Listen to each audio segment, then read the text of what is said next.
Well, as we were leading in from the last segment, the Cody Rhodes Randy Orton match that I won at WrestleMania are the first steps being laid for this, because we are going to be having at the Bash at Berlin Cody Rhodes and Kevin Owens. And of course, Kevin and Randy have been helping Cody out along the way for a while.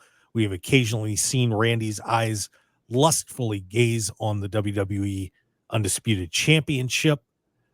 First, Matt, do you like this matchup with Cody and Kevin? Just because Kevin was playing this reluctant, I don't deserve it line before he finally accepted the match. But I feel like this is going to be tying in with Randy somehow. I just got that feeling. So what do you think about that, man? I mean, I think it'll play back. I think it'll play back to Randy, but I don't think that's the story for the time being. They're focused on Randy and Gunther at the moment. That botched finish at King and Queen in the Ring really came back to pay dividends for them right now, to give Gunther a first credible challenger heading into Bash in Berlin. But I like the Kevin Owens story because it made sense. And Kevin Owens spent an entire backstage segment explaining why everything about it made sense and why he was getting that shot. Because Kevin Owens is always the WWE character that speaks for the fan.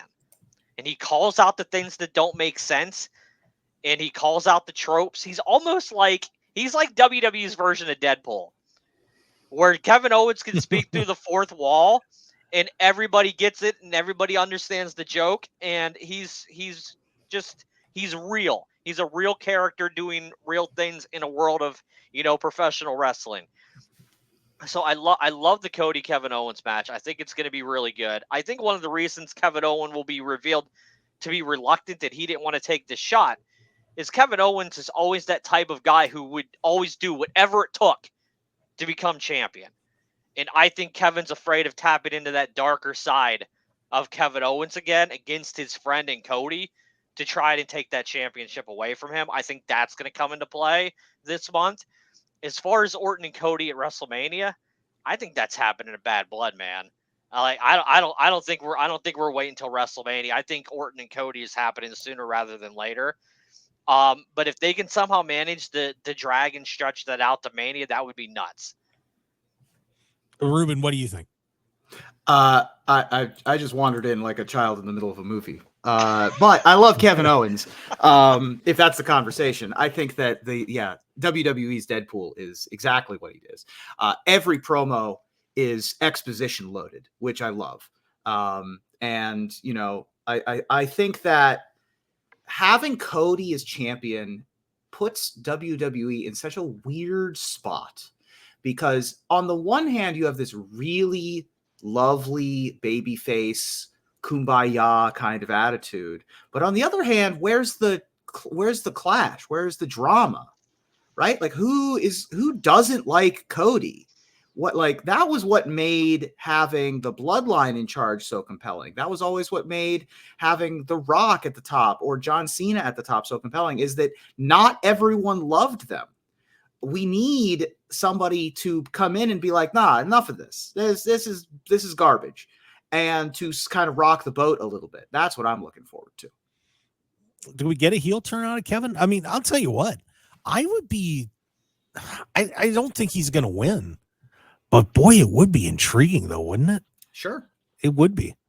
It would definitely be surprising, and no one would see it coming if they wanted to go that route. I don't foresee them doing that. But yeah, it would definitely shock a lot of people if they did a title change over there. I mean, especially after 5 and 4 title changes at SummerSlam, I don't expect any titles changes at Bash in Berlin. Yeah. Oh man, could you imagine if Randy cost Cody the Undisputed Championship? Just in a foul mood, maybe losing to Gunther. Oh, I don't think Randy's going to be in any physical shape to come out for that match after this match with Gunther over there. Yeah.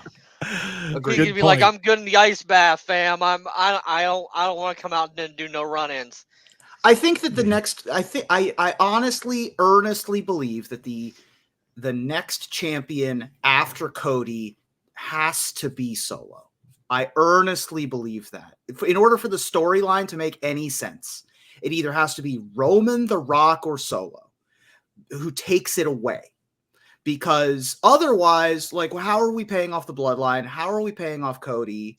Like, I don't, unless there's something I'm not seeing, I don't know where the story goes if Randy wins it or Kevin Owens wins it, or, this is why, like, I love AJ Styles. It just would never have happened for AJ to have won it in the way that he did. So I don't know. Maybe I'm overthinking it.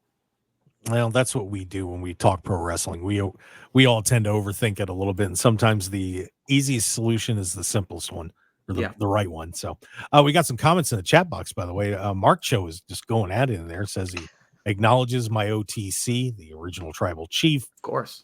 Solo is this generation this generation's comma with the urn necklace. Okay, that's we were talking about that. And he also said they have Rock till he's 90. Yeah, it's a good reference. He is on the TKO board, so yes.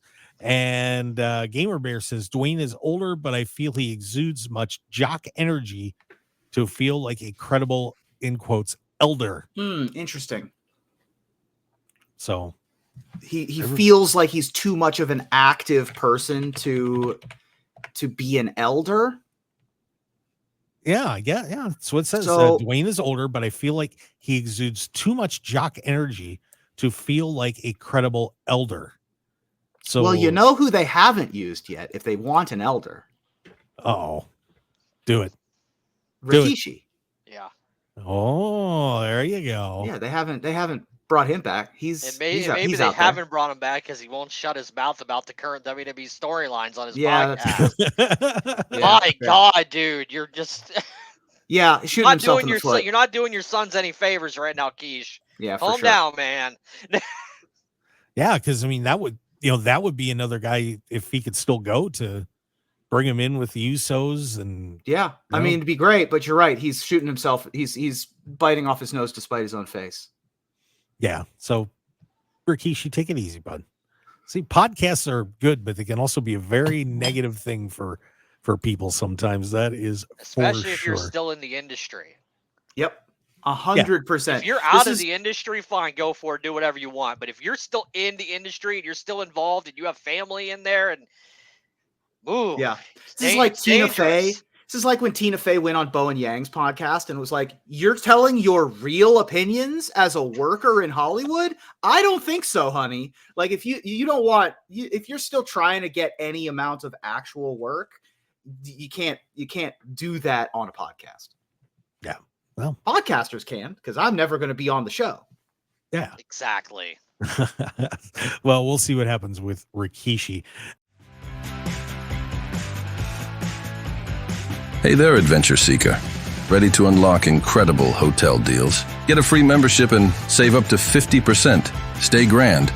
Spend less. The simplest site. The best unpublished hotel deals. TheTravelShark.com.